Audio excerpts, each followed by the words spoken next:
Hi, friends.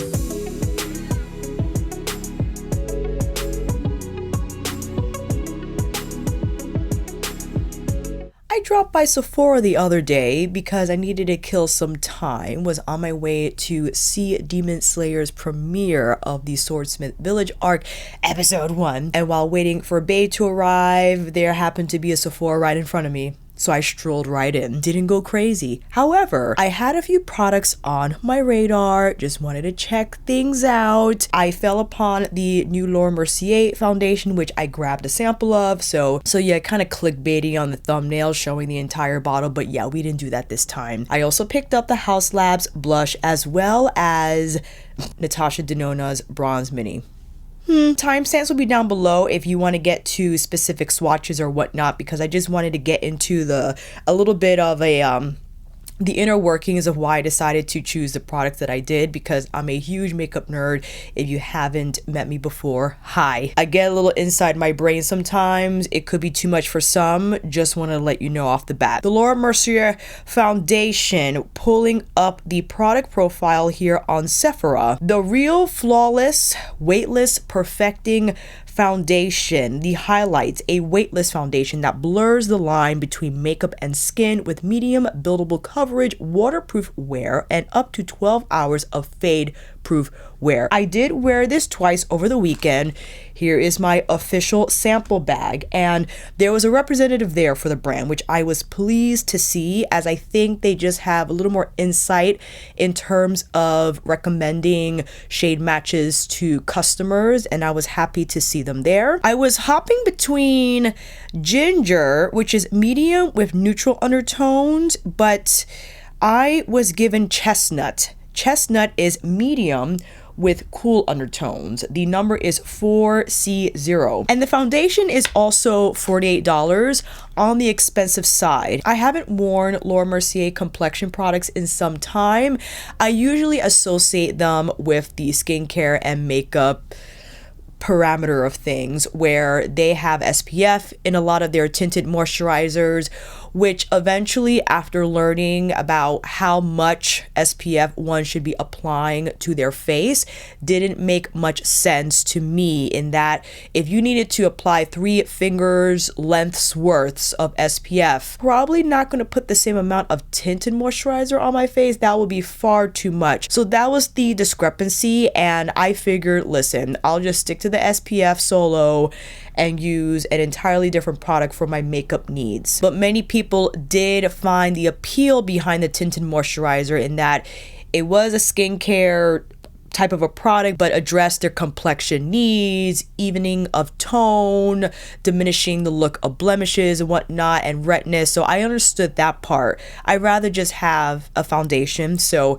this is Chestnut, and it is for sure my skin tone, like dead on, 100%. And I do like the cool nature of it. And before I go further, I think it's time for you to come in a little closer.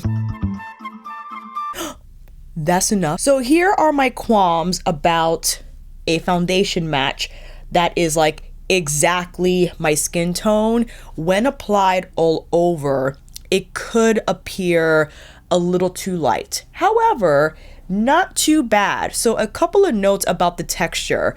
You could probably detect from the swatch, it's very fluid, moves beautifully across the skin. It has like this slip-like quality about it, which allows the user, I think, an easy blending experience. And here, as you can see, it just blends quickly, again, because of the texture, ultra silky smooth and lightweight. Again, from the product profile details, labeled itself as a medium coverage, which I agree with. And that allows also for nice building of coverage without it appearing too heavy on the skin. Now, funny, a few months back, I grabbed the Makeup by Mario foundation sample in 17N, but I thought it was far too orange on me, because the shade down from that would have been too light, I felt. So this is the Makeup by Mario. This is the Laura Mercier. Laura Mercier, far better, I think, match for my skin tone. And also the Makeup by Mario, for me, had a strange no-smell smell to it. It smelled like something that I didn't want to put on my face. So I'm happy I didn't grab a bottle of that. That's not to say the actual formula wasn't great, but the sensory experience wasn't for me, so that's why I decided to not buy an entire bottle. But here is the Laura Mercier. I think it looks wonderful. I wore it twice over the weekend.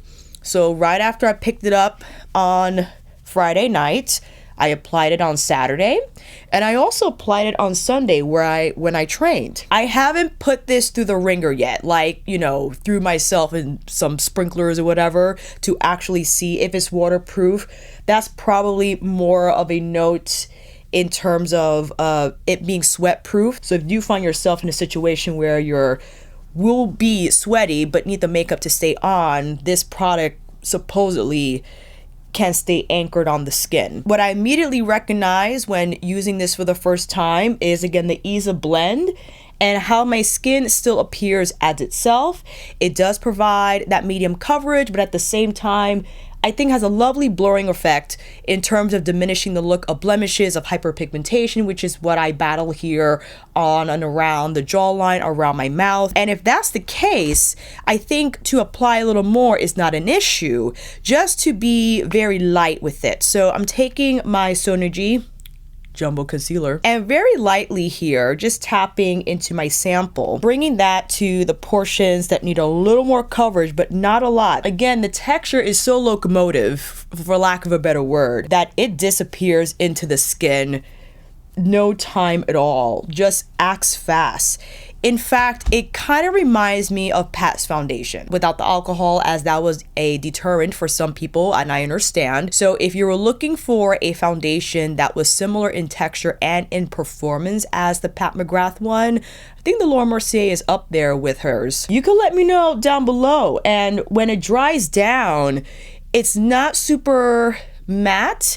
It does have more of a matte finish than, let's say, the Haus Labs, right? The Haus Labs, I think, teeters around natural, almost dewy, depending on your skin type. I think the Laura Mercier for me is a nice in between the Hourglass and the Haus Labs, because the Hourglass is a lot more creamy and you gotta put a little bit of work into it. Not a lot, but it's definitely just on the other side of the spectrum for me in terms of fluidity, right? Whereas I feel the Laura Mercier, I think, presents, yes, a little bit of that skincare element when you apply like a gel cream moisturizer or a serum or some type of treatment that has that silky texture and it's lovely to apply. The actual foundation application experience from the Real Flawless is beautiful. And yeah, I'm thinking about getting a bottle, 100%. I'm not in a rush to, because I have a bunch of different foundations. But in terms of the color right now, I do like chestnut. The reason why I was looking at ginger was because it looks to be a little, just will give me a little more warmth, because that is neutral. And I do like the cool for Laura Mercier foundations. The cool for me, and I, you know, depending on, I do, I guess, consider myself to be neutral cool. I also thought warm and golden. I was wrong. It doesn't dull my complexion too much, I feel. But you could let me know down below. Because over the summertime, don't know how chestnut will hold up. And since we are already in March, I'm just, you know, considering that possibility. Let's plop on some LYS concealer, shall we? What was the second product? Yes, I mentioned at the beginning of the video, I picked up the Color Fuse blush from Haus Labs in Hibiscus Haze. I believe there are 5 shades in all. I did have my eye on Pomelo Peach, and I wanted to take this time to go through my process where I was trying to decide between the different blush shades and why I decided to stick with Hibiscus Haze. Color Fused Talc-Free Powder Blush for Fermented Arnica. If you're not familiar with Haus Labs, it is Lady Gaga's makeup line, and she felt strongly about including arnica in that it played a vital role in her healing process with fibromyalgia. So she wanted to include that ingredient in most of her skincare, if not all of it, for that anti-inflammatory effect. Don't know how potent it is, but it's in there. Dragon Fruit Days was the cool pink shade. Now, this for me was like a pop of pink, and one that I wouldn't gravitate towards every day. I think that's more of like an avant-garde moment for me if I wanted to make a statement and create more of a robust look. Pomelo Peach was the other one I was looking at. And the reason why I didn't go with the soft coral shade is in pictures here, it looks warmer. In store, it looks a little lighter.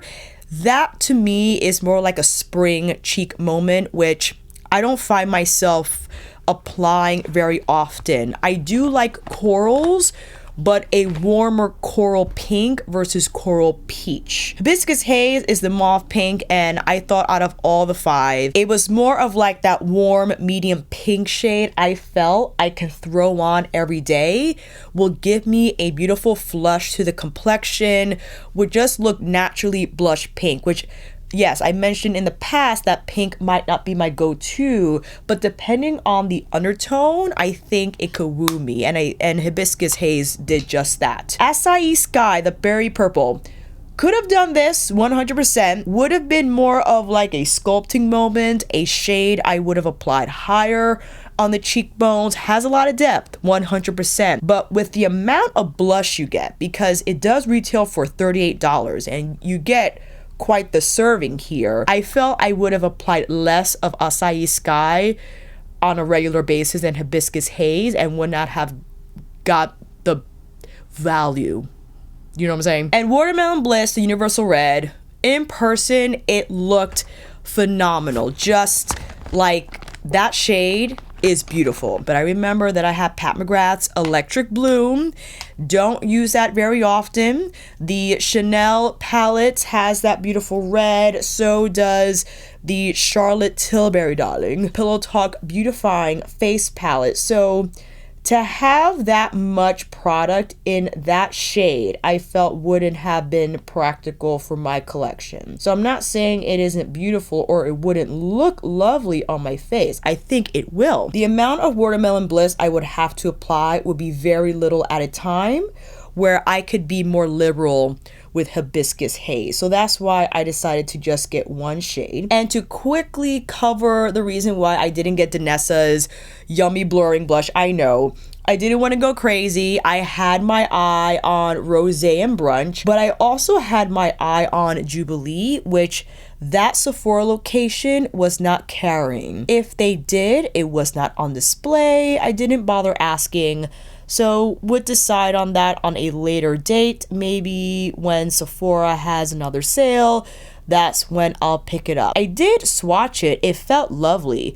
Very much aligns with the Yummy Skin Blurring Skin Balm, that whole Yummy line. Soft in texture, moussey, and felt very easy to blend. So not that I didn't think Danessa wasn't going to give me a delightful blush moment. I just wanted to take the blush moments one at a time, kind of dive into Lady Gaga's, as I just adore the compact, love the shades. Nice that she came out with 5 that I felt was easy to decide for the makeup enthusiasts, where with her highlighter shades, she went in with the highlighter shades. So edited blush shades, I don't mind. So here is Hibiscus Haze, and the texture of it, very smooth as you can see. Let me read the product description because I don't know if I can classify this as like a baked. It says here, fermented arnica, hydroberry. Whoa, there's berry. A talc-free blush. So it's not saying whether it's, I don't think it's baked 100%. It's tightly pressed, however, so there's not a lot of kickback. Very smooth to the swatch touch. And I think because of that, there's a little bit of sheen there. Quite lovely. So let's see this in action. I think a medium dense brush is appropriate to use with this product. You know, not too stiff, not too loosey-goosey. I can't find my other, no, there it is, right in front of my face. Going in my Sonergy Soft Cheek, and as I described, I can just whip this around, start it very low on the face without fearing it to appear like crazy. And I would have applied Pomelo Peach in the same manner. So here is Hibiscus Haze. Yes, you can see that the color provides that beautiful flush blush type of look instantly. The blend is soft. There's no powderiness to it. My skin still has a little bit of glow. I did not set the Laura Mercier foundation as I don't find it necessary to do so. And I think it's advantageous to apply your cheek products right on top of the foundation, as I feel the finish of the foundation yields itself, or lends itself rather, to a more natural finish of the powder, right? So there's a little bit of sheen there. It's not dewy, but it's not flat and dry either. So that's why I really love the texture of, what is this called again? The Color Fuse. And just to compare it with a few others I have here, from Pat McGrath's Divine Blush line, I thought about Lovestruck. Lovestruck definitely has a similar vibe to Hibiscus Haze, because Lovestruck, I think, is like the warm berry shade. So that has a little more, like, I guess, warmer pink to it. And the formula is a little different, where this is like a satin moment, very veil-like in texture. So that's what I thought of. Randomly, I thought about the Viseart palette in 02 Rose Coral. This is a little more cooler pink. Yeah, and a drier as well. But I think I consider those to be in a similar category. Also hopping into Hourglass's Unlimited Unlocked Palette, or Lighting Edit Unlocked, so many names. The Iridescent Rose shade, I immediately thought of too.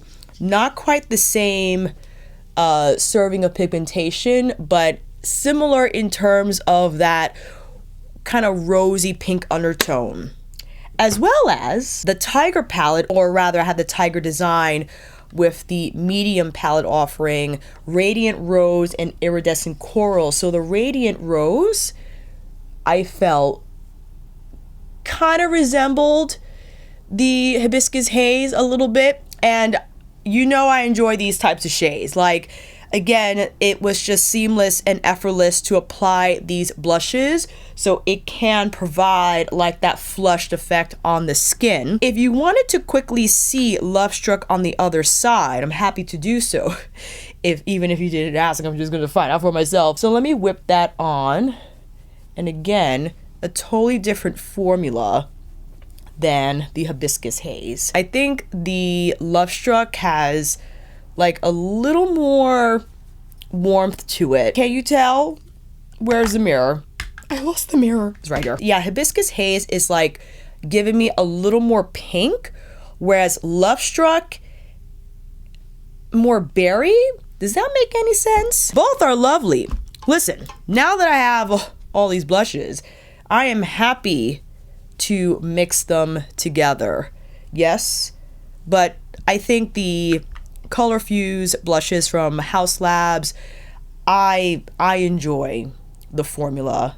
Immediately after using it, I was impressed. Wasn't surprised, however, since I thoroughly enjoy the bronzers and the highlighters. And why not, since I have the highlighters here. Note about the packaging, love that she went with the silver chrome, right? I think that aligns with the product choice. Here I have Peach Quartz. So let's drop a little bit of Peach Quartz on the cheekbones. I'm gonna grab a little bit of this, pop it right on top.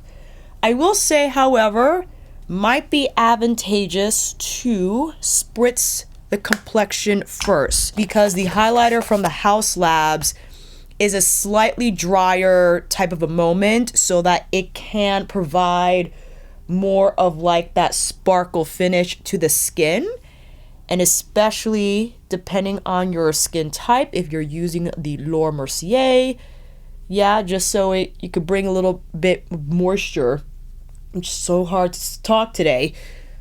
Oh, that's pretty. But again, you see what Hibiscus Haze is doing compared to Lovestruck, okay? And again, Watermelon Bliss, beautiful, but do I gotta show you? This right here, Electric Bloom. A little more, I feel like Watermelon Bliss is like a hotter red. Don't Have Exhibit A. Is that the name of the blush shade from NARS? I feel they might be similar. Let me know if a creator on here has already made that comparison. I would love to know down in the comments. All right, third product I purchased was the Natasha Denona Mini Bronze Palette. When this first released, I held back because I felt it looked very much like her original bronze palette from her midi line. And it does. I think that's the point of her minis, you know, and a more edited experience that you can take with you. Something I thoroughly enjoy from her mini palettes, how easy they are to pack, but they have everything in there in terms of the mattes. And in this case, we have one foiled shade. So why don't I go through these different swatches? So first we have Russet and we have Flesh. Russet is going to be your red brown. Flesh is going to be more of like a, I mean, it looks like a yellow toned beige. Gobi giving a little more mustard, and sorry, I forgot the name of this one. Bronze Foil, your typical Natasha Denona High Shine Metallic. And lastly, we have Tough, which is more of your red tone mahogany shade. So this, I think, represents the original bronze palette quite nicely. And to quickly pick up Magma and Suntan, compared to Russet, this is Magma, this is Suntan. So Russet is giving you a little more of like that dark brown, whereas these more like reddish, kind of hot toasty shades where you could create depth, but depending on your skin tone, that's why you have Deep Dive to create a little bit of that smokiness if you wish to. Sundown, Ridge, and Beach. Okay, so this compared to Beach is like a little more neutral. Ridge, we're in here. Maybe two, oh God, I forgot again. Memory, are you working? Gobi, these are a little more mustardy, I feel like. Gobi's giving a little more orange. Now the metallics, interesting. Bronze Foil, well, you got True Bronze, you got Alloy. Let me see here. True Bronze, Alloy, compared to Gobi. Gobi is like a little more orange, and these are a little more gold leaning. So how about Gloaming and High Degree? High Degree, well, Gloaming is here first. That's like more of like a pink bronze, and High Degree is your red tone. So Bronze Foil is picking up a little bit of what these are giving, so it's a nice in between. As far as the experience from the mini bronze, I think consistent with many of her shadows. I thought the mattes blended nicely. I do see a pattern, however, where warmer shades definitely perform better than like the purples and the olives. Like those other shades could be a little drier, like her nude bronze and any of her other warmer minis. Those mattes, buttery soft, easy to blend. Let me quickly just go through this demo using Bronze Mini. Where is the brush? I'll apply Flesh first, so you could just see that on its own, getting an idea, if you're around my skin tone, how that will translate on the eyes. These are on the powdery side, so if you tap your brush in there, you will get a little bit of fallout, but you see how it's kind of like, I guess, a warmish beige. You can still see it, and that does have really nice coloring on the skin. We'll go in with Gobi now. Gobi is the more orange leaning on this eye. Wouldn't necessarily pair this blush color with Bronze Mini, but you know, it's just for the sake of the demo since I'm trying everything on from my visit at Sephora. Gobi's giving you a little more orange, right? So there's a little more heat there. Lovely on its own. What I would usually do is either pair Tough with Gobi, Tough with Flesh, or you could apply Russet all over. If you want to see Russet with Flesh, that's going to provide a little more smokiness and might be your more neutral leaning combination, because if you pair this with Gobi, I think it would appear more toasty overall. So this is Russet here on the outer lid with Flesh. Flesh providing that gradient color here. And I like to tap that type of shade instead of swirling and twirling initially, just so we can get the right impact of color and then blend it out from there. Afterwards, hello, so many brushes. Pulling that down, quarter of my lower lash line. That reminds me of nude, for sure. I remember when I used nude for the first time, kind of giving me a similar feel. I think, however, this has more heat, right? Maybe you can detect that a little bit more from the shades. Going in with bronze foil, I think the best mode of application is to use your finger first to pick up the most of the actual particles, but that has lovely shine and I think the color is great. It's like an in-between from what you have in the original bronze palette. You could also wet the brush to get a little more adherence and a high shine finish. So here is the limitation, that there is no highlighter color in terms of like a metallic satin or chroma crystal something.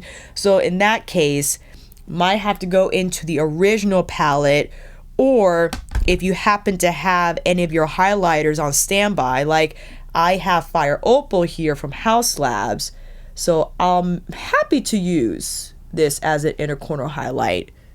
Thing that meshes very well. I'll pull Russet along the lash line a bit more here. If you wanted to kind of retain the smokiness a little bit, maybe you could use Flesh instead. Now for this side, I think it'll be fun to apply Tough, the more red orange, as our prominent outer corner. Maybe we can do a little bit of a bracket here. So again, I'm tapping and then tapping through the crease and pulling the rest of the color in a windshield wiper motion. So that creates a nice gradient there. And Gobi near the brow just to carry that color further. And with the gold foil, I'll just tap that on the center between Tough, not bringing it all the way right to left, just so it could kind of stay right at the center. And then use Russet as our liner moment, or something of a smoky lash line. So picking up Russet, which is the same color I used here on the outer lid, pulling that through along the lash line first. If you rather, you can use a pencil to draft the line and then apply Russet on top. If you need more of a guide first before using the eyeshadow, I totally understand. And that will also allow for more intensity along the lash line, correct? So this, the shadow alone, will provide a softer finish, but you can still see that there's a little bit of smoke there, which I feel can easily be established by using a small brush, as I am here, the Refer 3, tapping and then sweeping and building the color slowly. Yeah, so you have a nice lash line moment that's not overpowering, but you had an opportunity to use Russet in a different way from what you did on the first eye. And just to complete the look, if you like, you can leave lower lash line all on its own. I typically like to use another color here. So I'm taking Tough, the color that we tapped on the inner and outer parts of the lid, because I do love like that burnt look for sure.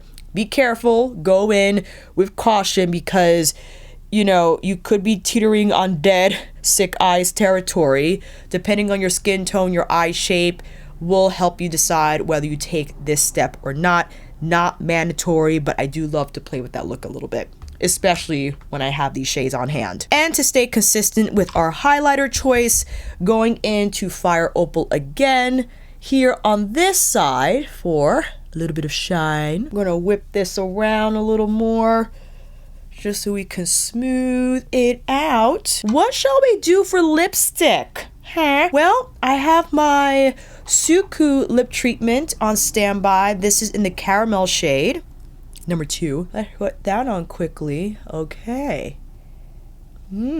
Yes.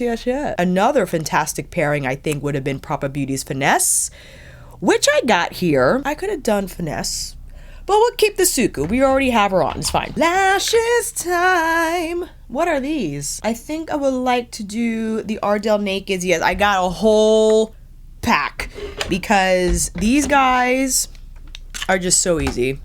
And I'm lazy when it comes to falsies. So let's apply these suckers and I'll get back with my final thoughts. Here is the final look with a few close-up shots of, again, the Laura Mercier new Real Flawless foundation, the Haus Labs Color Fuse blush in Hibiscus Haze, and Natasha Denona's Bronze Mini, which is not necessarily a new product, but new to me since I recently purchased it.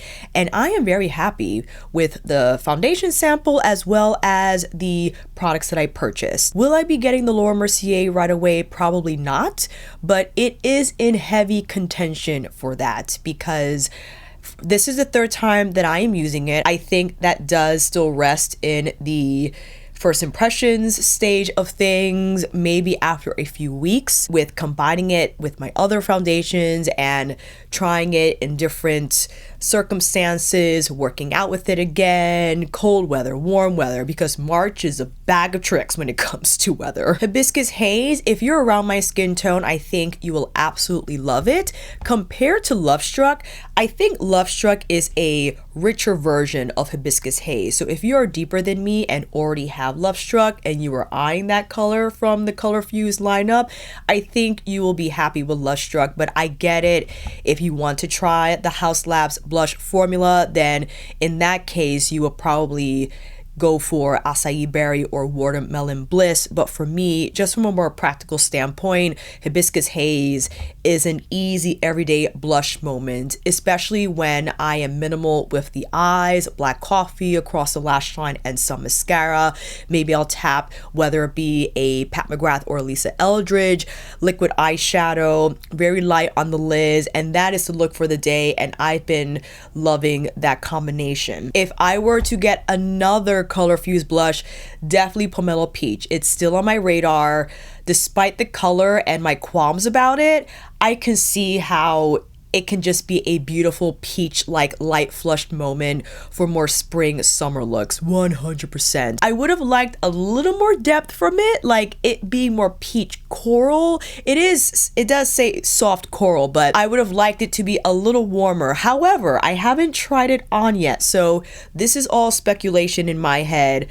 I might go for it when the sale occurs, but I'm on the fence because Danessa Myrix's Yummy Skin Blurring Blush lineup has like a peach kind of type of a gig that I feel will work a lot better. It's going to give me that vibrancy, but that peach color at the same time, which I prefer. And the Bronze Mini, like again, you've probably seen tons of reviews on this mini when it first released.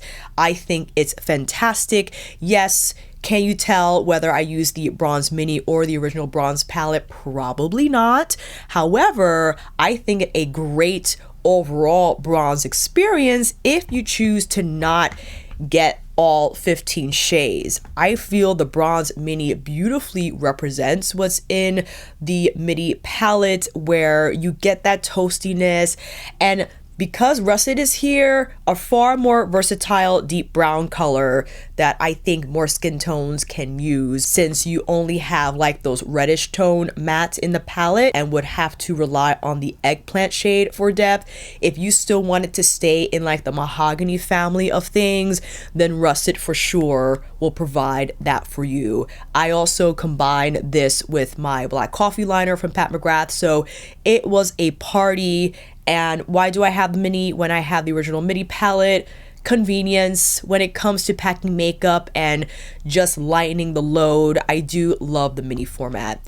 It's compact, I think well designed with the packaging. You can see the shadows, magnetic closure. I would still be careful because these shades tend to run on the delicate side. Could benefit from not being knocked around in your bag. So however you insert it, ensure that it doesn't have room around itself so there's no shaking about and it could possibly crack the shadow. And that's about it, fam. Let me know if you recently visited Sephora. There's a few things that have been on your radar. If you picked up any foundation samples, what you think about the Laura Mercier, if you picked it up, and yeah, we'll see you down there, fam. And until then, that is a wrap. Thank you all so much for watching. I hope this video helped. And if you like this video, please give it a thumbs up or maybe consider subscribing to my channel. And until then, I will see you on here again with another review tutorial, Sephora perusing, or monthly faves. Take care, and I will see you again soon.